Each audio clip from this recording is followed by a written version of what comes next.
আজ মুন্সিগঞ্জ জেলার আধুনিক পর্যটন স্থাপনার ইতিহাসের একটি অনন্য দিন। আজ থেকে ঠিক ৩০ বছর আগে ১৯৯৬ সালের ১ জানুয়ারি গজারিয়া উপজেলায় যাত্রা শুরু করে জেলার প্রথম পর্যটন কেন্দ্র মেঘনা ভিলেজ হলিডে রিসোর্ট।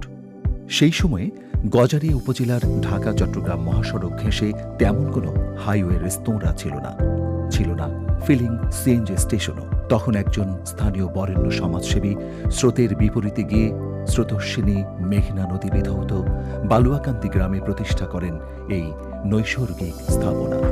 মেঘনা নদীর শীতল হাওয়া প্রবহমান পরিবেশে তিনি তাড়াহুড়ো করে নয়, ধীরে ধীরে গড়ে তোলেন সেই মায়াময় নিসর্গ। ধীরে ধীরে খুলে যায় পর্যটনের এক নতুন জানালা।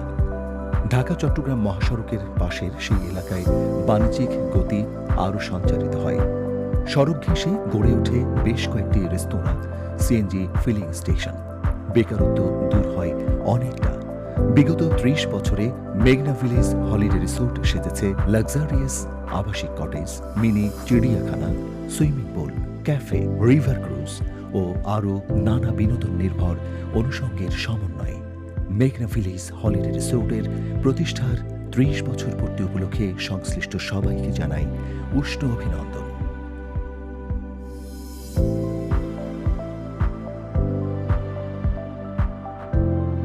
আসলে এটা অত্যন্ত স্মৃতিময় একটা বিষয়। একজন ভাস্করের ক্ষেত্রে তার জীবনের প্রথম কাজটা তার একেবারেই স্পর্শকাতর হয়ে থাকবে তার জীবনে। তা অন্যের মতো আমিও ঠিক ওই রকম একটা আকাঙ্ক্ষা নিয়েই আমি এই মেঘনা ভিলেজে প্রথম কাজের সুযোগটা পাই। মেঘনা ভিলেজের আসলে কর্তৃপক্ষ যিনি রয়েছেন তিনি হচ্ছে AFM আব্দুর রহমান স্যার। উনি একজন ব্যারিস্টার, তারপরে উনি একজন বিচারপতি হয়েছেন এবং তার এই যে তার সাফল্য, তার ব্যক্তি জীবনের পরে ওনার এই সৌন্দর্য মনটা আসলে তার এই মেঘনা ভিলেজের মধ্যে উনি চেষ্টা করেছেন এটাকে তুলে ধরতে। এই মেঘনা ভিলেজটা আমাদের মুন্সিগঞ্জের জন্য একটা গৌরবের এবং এককভাবে বলতে পারি। আমি এটা বলতে চাই যে আসলে আমাদের যখন পর্যটন শিল্পে একেবারেই কিছু ছিল না, ঠিক তখন কিন্তু আব্দুর রহমান স্যার কিন্তু এটা প্রতিষ্ঠা করেন। তো সেখানে স্যার হয়তো চিন্তা করেছেন যে এখানে কিছু শিল্প অবজেক্টিভ কিছু ভাস্কর্যও যদি মানুষেরকে তুলে ধরা যায় তাহলে হয়তো প্রকৃতির সাথে এটা মিলে মিশে একটা সুন্দর।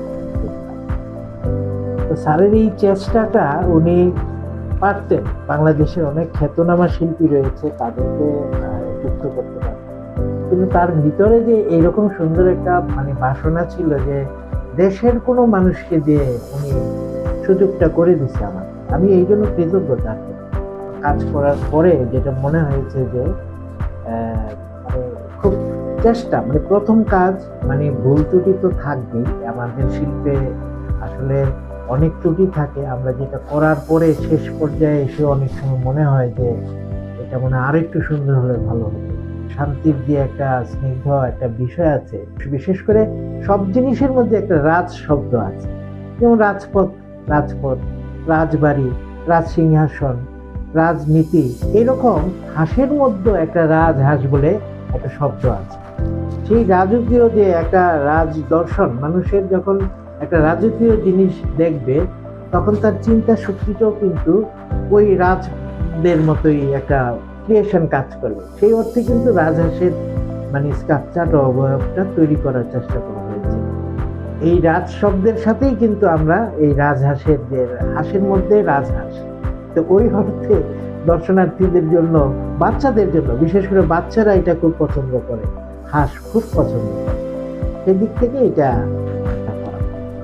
মেঘনা ভিলেজে কিছু কিছু করে পরপর 3টি স্কাল্পচার উনি সুযোগ করে দিলেন এবং অনেক টাকা কিন্তু ব্যয় হয়েছে। তদানীন্তন সময়ে এই বাগানের কত সৌন্দর্যের জন্য প্রকৃতি, গাছপালা, কটেজ তৈরি করা, খেলাধুলার জায়গা তৈরি করা, পাশাপাশি এই যে নান্দনিক বিষয়গুলো উনি তৈরি করলো, পাশাপাশি আমাকে দিয়ে আমার পিছনেও এই শিল্প 3টার পিছনেও কিন্তু বেশ টাকা উনি তদানীন্তন সময়ে আমাকে মুন্সিগঞ্জ থেকে নিয়ে যাওয়া, ওইখানে থেকে আমাকে দীর্ঘদিন কাজ করা, এর সাথে আমার অনেক টিম কাজ করেছে। তো আমরা খুব আনন্দ নিয়ে কাজটা করেছি, এটা খুব ভালো লেগেছে এবং স্যারের প্রতি কৃতজ্ঞ যে আমার প্রথম কাজের উনি একজন পথিকৃৎ। আজ তো মেঘনা ভিলেজে অনেক বড় হয়েছে এবং অনেক জনপ্রিয় হয়েছে এবং গর্ববোধ করি যে মুন্সিগঞ্জের প্রথম পর্যটন শিল্প আমাদের এই গজারিয়াতে, এই বালুয়াকান্দিতে এটা প্রতিষ্ঠিত হয়। এবং এটা আমরা কিন্তু শহর থেকে সমস্ত মানুষ, বড় বড় অ্যাসোসিয়েশন অর্গানাইজেশনরা এখানে আমরা সিলেক্ট করতাম যে আমাদের অনুষ্ঠানটা, পিকনিকটা বা আমাদের গেট টুগেদারটা এখানে হবে। এটা সাংস্কৃতিক, সামাজিক, রাজনৈতিক অনেক সংগঠন এখানে কিন্তু এই সুবিধা ভোগ করেছে এবং এটা স্যারের জন্য এটা হয়েছে। 30কে সেলিব্রেট করার মতো সময়ে এগুলো এখনো নিদর্শন হিসেবে আছে ভেবে আমার খুব ভালো লাগছে এবং খুব আনন্দিত। মেঘনা ভিলেজ হলিডে রিসোর্টে একটি সুন্দর কনফারেন্স রুম রয়েছে, যেখানে সভা, সেমিনার ও সাংস্কৃতিক অনুষ্ঠানগুলো করা যেতে পারে। মেঘনা ভিলেজ হলিডে রিসোর্ট জায়গাটা ঘুরে দেখলাম, খুব সুন্দর, ঢাকার খুব কাছেই, বাচ্চাদের নিয়ে ঘুরে যাওয়ার মতো জায়গা। তাই আমরা মনে করি এরকম একটি জায়গা যদি পাওয়া যায় আমাদের নাটকের জন্য, বিশেষ করে যারা আমরা সলো পারফরমেন্স করি তাদের জন্য খুব ভালো। তুমি যে আমার কবিতা, আমারও বাঁশির রাগিনী, আমারও স্বপ্ন আধো জাগরণ, চিরদিন তোমারে। ছি, উনি দরজায় দাঁড়িয়ে আমার গান শুনছেন, আমি একেবারে লজ্জায় লাল হয়ে গিয়েছিলাম।